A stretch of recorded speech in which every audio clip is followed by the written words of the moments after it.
Hello, beautiful people. So, good morning. It is Monday morning, ladies and gentlemen, and today is another day. You know what just occurred to my beautiful mind this morning is that people becomes hardened in life because of other people, toxic, narcissistic, manipulative. If you're new on my channel, welcome. Will I delve into so many things in life? Healing journey, then there's a food journey, then there's travel journey, and of course there's fashion and style. I think that you cannot really just disconnect and disregard all of these things because they're all connected to each other. I am a multifaceted person. I'm multi-passionate, so therefore I cannot niche down, as people would always say, niche down, and you must be the person of that kind of whatever you call this, the guru. So that's exactly the kind of thing that I do not like. So today I woke up and I'm thinking to myself, women usually stop believing in themselves and pursuing the things that they love because we were told by society that we should just cater to everybody. The moment you are married and you have children, therefore you just have to look haggard, which I refuse to do, and just be chubby and gain 10 pounds and wear pajamas all days and joggers all days because you're so fabulous in it. Honey, let me tell you, if you're not taking care of yourself, it's actually a reflection of how you feel on the inside. Why must you allow people to make you stop believing and to stop pursuing and to make you such a haggard, pathetic woman? Let that sink in. Because, as I said, we somehow have this idea in our head that now I'm a mother and I'm raising children. There are vomit all over me, and I have no time to just wash my hair and to do some makeup, and let alone have pretty clothes. Then manage your time. I understand it must be so hard for other women to have 3 children and trying to tackle and take a shower. Maybe you should just ask for help. You have a sister around you, maybe you have some kind of mother-in-law, father-in-law, or mom that lives around you. Just ask for help. I believe that as a woman today, we are so exhausted because we try to juggle everything and try to be the heroine for everybody, taking care of everyone else. And then I just realized that we become so bitter and resentful, and that somehow we become such bitches that we are so lethargic, and here we are snapping at everybody, and we are not always showing up for the best version of ourselves. Am I right, ladies? Because we have been sold a lie that women in our society, especially the 21st century, 50-50, you do this and you do that. But actually, it's not 50-50 for us ladies. We are more likely 60-40 or 70-30 in a relationship. Because there are some men today are so incapable of showing up, but they expect you to do everything for them. And on top of that, to bring home the bacon, take care of their children, do the laundry for them, cook for them like a nanny or a maid perhaps. And then you also are obliged to contribute financially. So is that 50-50 or is it more like 70-30? And then they expect you to come into the bed and make them aroused with your beauty. How are you supposed to do all of that when the man in your life is barely giving you anything? They're just giving you breadcrumbs, okay? A leftover. So take back your power, ladies. I'm not saying to be defiant about it, because I am here for empowering men to step up, to be like a man, to really show leadership. Because here's the thing, when a man does not know how to lead, the woman is going to what? Repel him, resist him, because you are now dealing with a clown in a crown. He wants to be the king, but he doesn't know how to act like a king. So there's a difference between being a clown in a crown compared to being a king. How does the distinction, Glenna, what are the distinction between a clown and a leadership that is a king? Let me tell you something. A true leadership doesn't force. A true leadership as a king, he knows how to guide, not to lead by force. When you force someone to do something that they're not willing to do, they're going to resist you. It is human nature. People rebel when you force them to do something that is contrary to what they believe. I know it's easier said than done. When you live in a society, especially you come from a family members who are controlling freaks, like they control every move you make, the hair, the clothes you wear, and you come out of that kind of dynamics, I know it's very hard, especially for women We like to control everyone. It is so hard to practice. But if you are actually always looking around for people and you're not looking within, that is when you tap back your power. Look within you. Ask yourself the question, what makes me happy today? Part of healing journey as a woman is you look within yourself. Remember what Jesus said? God is not out there. God is not up in the sky all the time watching you. He's within you. The kingdom of God is where? Within you. Look within you.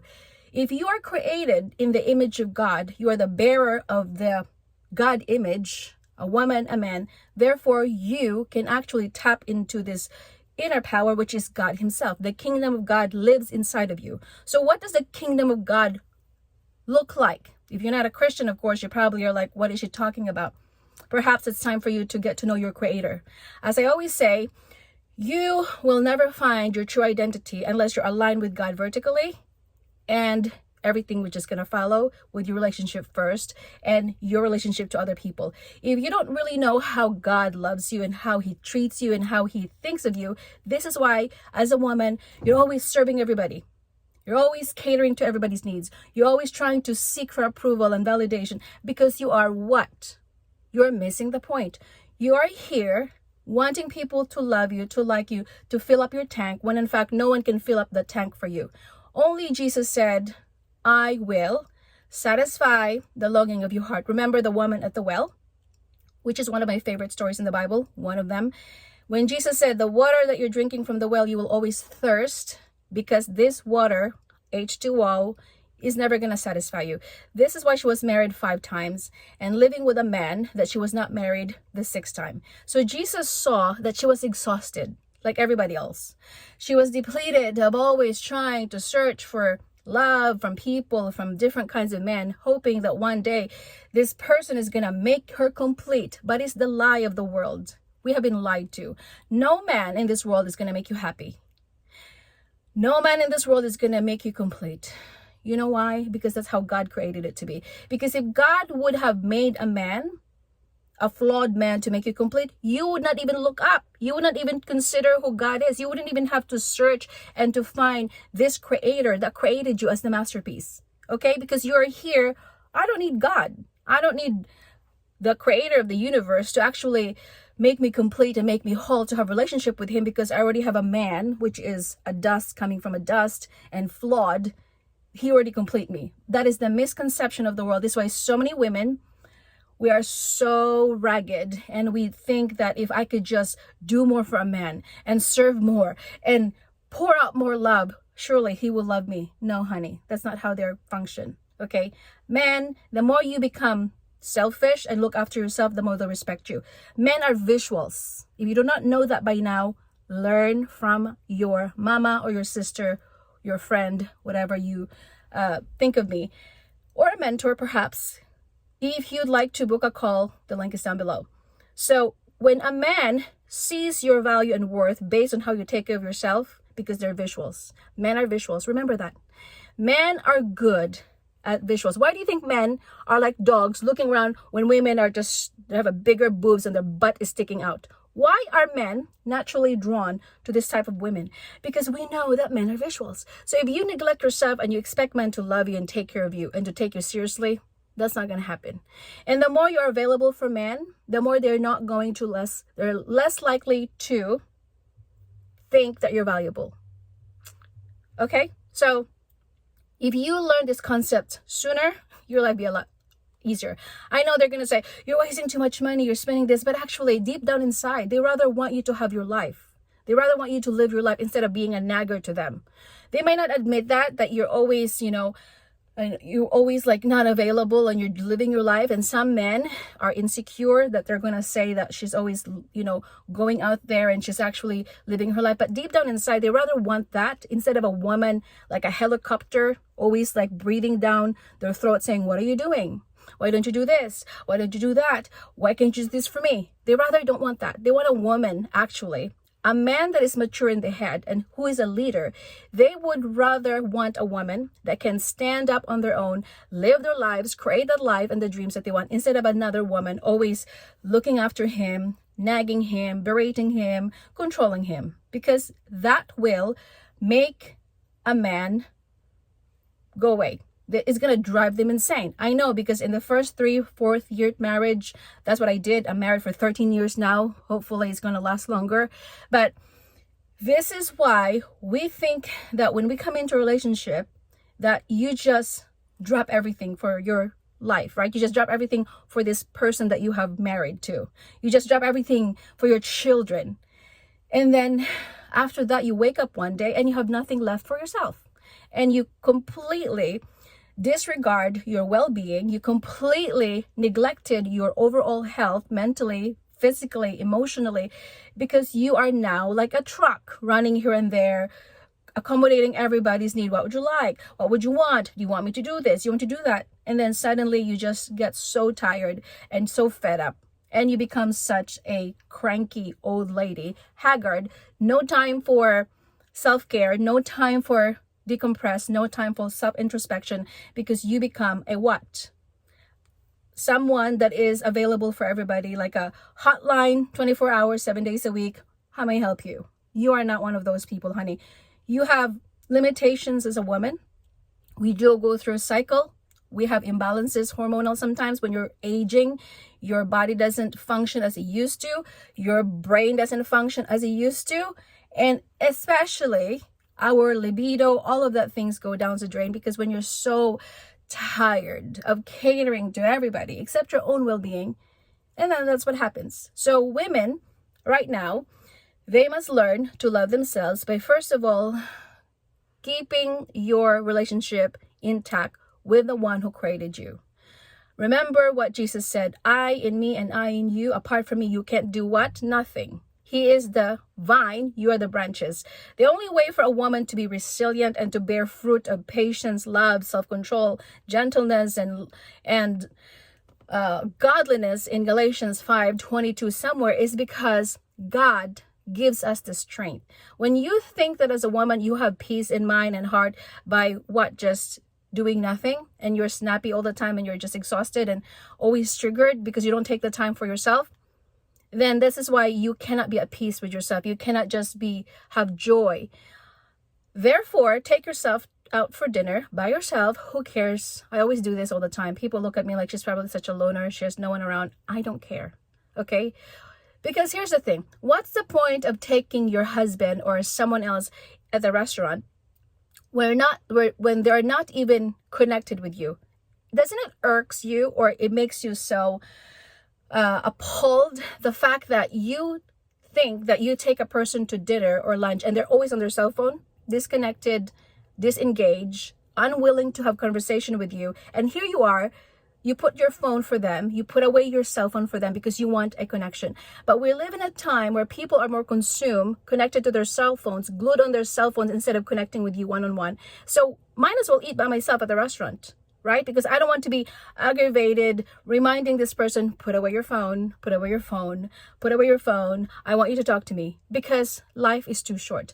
If a person in your life doesn't give you the same treatment, and they don't give you the same respect or the same kind of the wherewithal to treat you the way that you want to be treated, then might as well eat by yourself. And be good with that. And be okay with that. Because at the end of the day, you're stuck with yourself anyway. No one is going to be there for you when life gets hard. No one is going to be there for you to cheer you on when you become so sad and depressed. This is why be comfortable of being uncomfortable. Be comfortable of being uncomfortable, to sit with yourself and to get to know yourself, honey. Because that's all you have in this life. Your mama and papa may not be always there. Your sisters and brothers may not always be there. Your friends, your spouse, your children. They will grow out and they will grow up. And then next thing you know, they're just going to leave you anyway. So what's the point? Get to know yourself. Invest in yourself. Education, as I always say, educate yourself. Read books. Read audiobooks that are educational. Go back to school if you have to. Whatever it is. But do not wait for people to fix you, because no one is going to fix you. Do not wait for people to say, here I am, to cheer you on and to make your life happy, and let's do this together. I have waited, as I said, way back in college, for my rich uncle to show up to pay all of my debt. No one came. I had to pay every penny of it. I had to work so hard to pay every debt, credit cards debt, for about 20,000 plus on my own. Nobody helped me. I mean, a little bit of help from here and there from God, through people. Okay. But besides the point, it was because I decided to do something with my life. I know it's hard to get out of your rut. It's hard to just be like, how are you supposed to get out, Glenna, when I'm barely can move? Well, the only antidote that I can give you of lethargic and being apathetic is just do it. Just do it. Resist the urge to just sit back and feel sorry for yourself. The longer you are going to analyze your problem and to just, woe is me, why is this happening? The longer it's gonna be just becomes unsurmountable, then you become so lethargic, and next thing you know, you're just gonna sit there and do nothing. Just don't think about it. Just probably process it in a moment, cry about it if you have to, scream out loud if you have to, write it down or vent it somewhere. Healthy way, not venting like a destructive way, okay? But try to vent it in a way that it can release. Go to the gym or work out or dance or walk outside or whatever it is. Eat out, get some ice cream, watch a movie, do some bowling, whatever it is that you want to do. As long as you have an outlet that is going to make you better, not worse as a human being, that is going to get out of that frustration. So this is why as a woman, you always have to be a little bit selfish. It's not selfishness when you take care of yourself, because you're the only one who is going to look after you, because no one else does. When a mom or a wife gets sick, nobody really cares about us, right? But when everybody gets sick around us, we're always like, oh my gosh, I have to cook. I have to make some soup. I have to make sure that they're eating right. I have to make sure that, they're taking their vitamin C. But when you're sick and I'm sick and mama's sick, everybody is like, whatever, she can handle herself. Because they always think, because we paint this picture in their head that she's a strong woman, she doesn't need everybody else, because that's exactly how society made us feel. They think that as a woman, we're just going to just take everything on, and we don't need help, we don't need assistance, because we don't actually allow people to help us. Right now, gradually, I'm trying to let go of that grip of trying to control everybody, because as I said, it's very hard when you come from that kind of environment, when all your life you've been controlling everyone around you. As a type A personality, I like order. I like to have this structured. That's just how I was created by God. Take it on him. It's not really me. But sometimes you just have to, like, whatever, a little bit of mess here and there, a little bit of disorganization, I'm fine with that. So this is why we have to be flexible as a woman. We have to learn how to bend, because if you're always trying to constantly take care of everybody, trust me when I say, you are going to be so depleted of energy, and next thing you know, you're just going to be done with life. And when I say done, there will be a time when you're just going to say, I'm going to walk away and I'm going to just leave all of this behind. Because remember what the Bible says, a woman has a power to build her house, and she also has a power to what? Destroy it. That's how powerful a woman is. She builds her house, and also she can destroy it. Yes. So do you want to be a builder, or do you want to be a destroyer of the house of family that God has given you? You take your pick. As a woman, we do have the ability to build something from scratch, because God gave us that power. How do you build your life in something that you want? First of all, look at yourself. You cannot build out of an empty cup. You cannot function when you are not functioning healthily as a woman. If you're not a whole as a woman, you are still actually in your wounded feminine. If you're still looking for people to validate you, to love you, to make you become this better version of yourself, you are still what? You're pleasing men. You're not pleasing God. Be pleasers of God and not of men. You are not here to try to impress people or try to make them validate you of your worth and value. The fact that you're existing and God created you for a reason and for a purpose is because God knew that you have an intrinsic value that you can contribute to the world. Intrinsic value. You're innately here for a purpose and for a reason. And if people around you does not see that because they're blind and they are so dumb, then that's not really on you. It's on them. Okay. But your job as a woman to build your house is you have to build yourself up first. Build yourself up. Loving yourself as you love your neighbor is equally important. Remember the two greatest commandments: love God with all your heart, with all your soul, with all your might. That is what I said, that you must be vertically aligned with God, and then you can love yourself and other people. Without those concepts, first of all, I don't care what you say, Whatever you do, how much makeup you put on your face, how much times you go to the gym, those things are superficial. Okay, superficial. You go to the gym, you make yourself so body built and beautiful, and you're going shopping and sexy on your beautiful red dress, putting lipstick on. But that's just scratching the surface. That is just superficial. That is not a healed woman. That's still trying to impress the world. A true healed woman is that she is actually healed on the inside out. She is not so consumed with trying to impress people and trying to be everybody's cup of tea, because you're never going to be everybody's cup of tea. Just trust me that. If people doesn't like you, let them do it. If people like you, wonderful. But if they don't, who cares? That's their opinion. That is not on you. So this is why if you want to build your house, you must build yourself first. Reinvent yourself, and then it's just going to flow. Because when a woman is functioning the right way, she is well organized. She knows how to manage her time. She knows exactly how to navigate life, even though it is hard in the moment. That's how you know you're actually whole as a human being. But if you're not really whole and you're not healed as a woman, you're all over the place.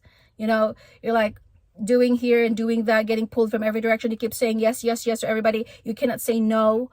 You're always available for everybody. I used to do that. People like, come over and do this and let's go over here. I kept saying, yes, of course, I'll be there. Oh, yes, of course, I'm going to be there. I was being pulled in every direction. I had no direction. I was letting people control and dictate of how I should live my life. I was letting people to manage my time. And when you do not manage your time, and that's exactly why you are just dysfunctional and you cannot possibly know, you have no healthy boundaries. So if you're a pushover and you are a doormat, it's because you have not yet have clear boundaries. If you do not teach people how you want to be treated, this is why they keep coming around and they keep just disregard whatever your expectations are. That's how you build your house. You start with yourself first. The temple of God, where? Lives inside of you. Our temple is this vessel that God has given us. It's just not a building, but it's a reflection of how you build your life. So in essence, when you want to build your family and your beautiful home, you must build yourself first. Look within you. Take the time to know who you are. Take the time to understand your flaws, to understand your strengths, your weaknesses as a woman, and you're going to thank me for it. On the other hand, if you are the woman that wants to tear everything apart, you're still unhealed, you're still easily triggered, you are letting people push you around, you cannot say no to everybody, you're always available for everybody, you're always at the beck and call for everyone, you're always accommodating everybody, even though it will cost you your mental capacity, it will cost you your health. You are always saying yes, yes, yes, like, yeah. So this is why I'm doing you a favor, that it is hard and tough to be a woman in this generation. We're expected too much. The standards are getting so high and the bar is being raised that it's sometimes unsustainable. It is unrealistic to attain. But there's a time to say, I am not playing that stupid game. I'm a different woman. I don't play that game. Do not tell me how to live my life, because I don't tell you how to live your life. Mind your business and I'll mind my business. The Bible is clear, and I'm going to live here. Aspire to live a quiet life, minding your business as a woman. You want to know the secret? Mind your business, look at yourself, and really figure out what you want to do in this life. Quietly do yourself a favor. Curate your life of how you want to live your life. What are the things that you want to accomplish? What do you want to become in this world? Who do you want to become? The places that you want to go, things that you want to create. Stop looking around for people's business. It's not really your business. I know we're consuming so much time on social media trying to compare our lives with this so-called snapshot perfect for 5 minutes. It is not reality. It is an illusion. People just snap something 5 minutes of their life and they curate it. Okay, they try to like make it so beautiful and admirable for us to see, like, oh my gosh, her life is so perfect. But you have no idea what these people are going through behind closed doors. Do not be fooled by this curated snapshot on Instagram or Facebook, that wonderful vacation, because you have no idea what these people are going through. You have no idea the kind of relationship they have behind closed doors when no one is looking. So that's why stop looking around and comparing yourself with other people and try to be like, I wish my life is like that. I wish my life is like this, because you do not want to wish. And so Therefore, I want you to just keep those things in mind, that life is what you make it. Life is how you designed it. And when you design a life, make sure that you involve God in it. Because after all, he said, I will test every building.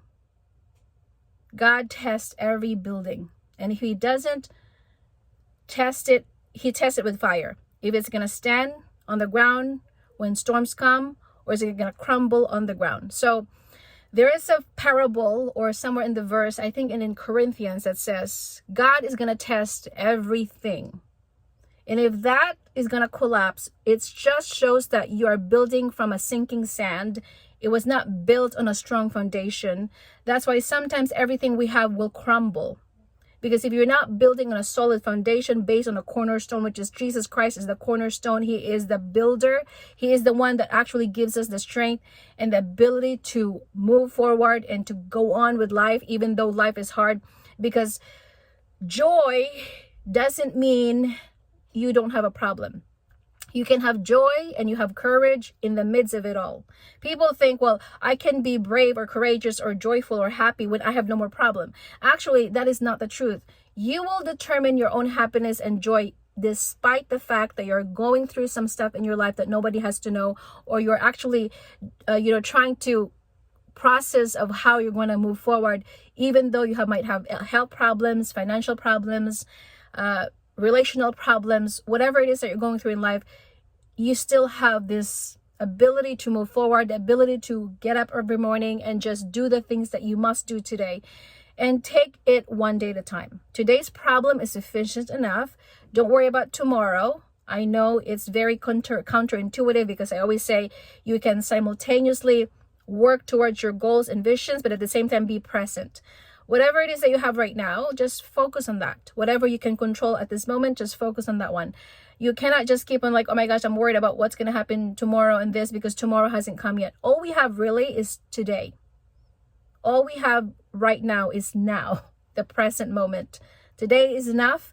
And whatever you have in front of you, that's what you have to tackle. Jesus said, do not worry about tomorrow, for tomorrow's problem is sufficient enough. Today's problem is sufficient enough, brother. And tomorrow, you can't really know. We're never guaranteed of tomorrow. All we have right now is today. Today. Not tomorrow, today. Not mañana, today. So this is why it's important that when you are trying to build your home as a woman, as I said, I would like to just recap of what I said. Build yourself up. Reinvent yourself. Do not wait for people to make you happy or to make you complete. Reignite the dreams that you have buried a long time ago and rekindle the passion. Okay? And then do not just wait for your husband to fix you up or to make you pretty or happy. You must do that for yourself, honey. Because what if your relationship doesn't last? And your children are going to grow up and they're going to leave you anyway. And then what? What do you have left? Nothing, right? And then you're going to say, why did I allow these people to just change me? And why did I not sooner did something with my life? And then you're already like a grandma and old and haggard and tired and like it's too late for you now. Might as well, the earlier you do it, the better. You know, it's like you are building blocks right now. You cannot wait for a tragedy to happen or something to happen in your life. You got to be proactively participant of your life, not passive aggressive. Just, okay, que sera, whatever will be, whatever happens. That is the mentality. That is a person that is a victim. That's a passive aggressive. You don't want to be that kind of a woman. You must be a proactive participant of life. You must constantly be asking yourself, how can I change? How can I evolve? How can I become better of myself? Not waiting around to fix you. Not waiting around to validate you, not waiting around for people to just cheer you on, because as I said, people are too busy. They have enough problems on their own. They have too much going on in their head. Do you really think they have the time to ask you how you're doing or let me help you? Perhaps there are some kind of people out there who are willing to help you genuinely, but the rest of the world are selfish. They don't have the time and energy to really say, knock, knock, I'm here to fix you up. So this is why you must be accountable with your life. Remember what Jeremiah said? Someone in Jeremiah that says, God is going to reward every person, I'm going to, of course, paraphrase this. It is not really word for word. It's not the exact verse, but it's between those lines. God is going to reward those people depending on the work of their labor. You reap what you sow. You sow a seed today. You might not see a harvest tomorrow, but eventually you're going to reap the harvest in the future. You are still have to keep on sowing the seed. Plow ahead. Don't look behind you. Keep on plowing forward and always fix your eyes on the prize. And also in Hebrews, this is my last point, and I promise I'm going to go. So the last point that I want to make, because I was actually studying this verse a few days ago, something to do with discipline. When God is chastening you or he's disciplining you, it is uncomfortable in the moment. Your flesh hates it. Your flesh is going to resist it. But discipline is going to make you better. So the benefits of discipline and being chastened by God, and you're subduing your flesh. Remember, we hate to do the things that are hard. The things that are hard right now are actually going to benefit you in the future. You may not see the results, like doing your business. It is hard. Sometimes you just want to quit in the middle of it. Sometimes you just want to throw the towel and says, the heck with this whole nonsense about, creating a brand online or trying to do my YouTube podcasting or my vlogging every week because you're tired. Sometimes you're just too much going on in your life. So sometimes you just want to walk away and just drop everything, right? But because discipline matters, because it says there that when you subdue your flesh, in the meantime, discipline is hard. It's like you're going to resist it. Part of your brain that says, just give it all up. And the part of your brain says, go on and continue doing this. But the discipline part, the result of it is peace and righteousness. Righteousness, because now there's going to be benefit because you're going to be at peace. You're going to be happy when you have finally see the fruition of your labor. When you see the benefits of your hard work because you are disciplined and you stayed focused, you're going to be peaceful with yourself. Your life will be much better financially. Your life will be much better because now you are seeing your result. You are seeing the fruit of your labor. And that is why at the moment you might not see how it's going to benefit you in the long term, but the more and more you're going to stay in it, even though it's uncomfortable, but your life will be much better. Do you see what I'm saying? This is why chastening and discipline and subduing your flesh and doing and resisting the things that you don't want to do right now is going to actually make you a better person of yourself. Think of an athlete. They're actually doing practice every day. They wake up every morning. They're always in the gym. They're very consistent and disciplined. And then the result of that, you just know how they play in the court. You know exactly how they show up in the game. This exact the same principle in the business. So this is why discipline and consistency are those ingredients of trying to become better. That's the problem of some people. They think that I haven't seen the result, therefore it's not working. The phrase says, quitters don't win and winners don't quit. All right. See you later. I'll talk to you soon.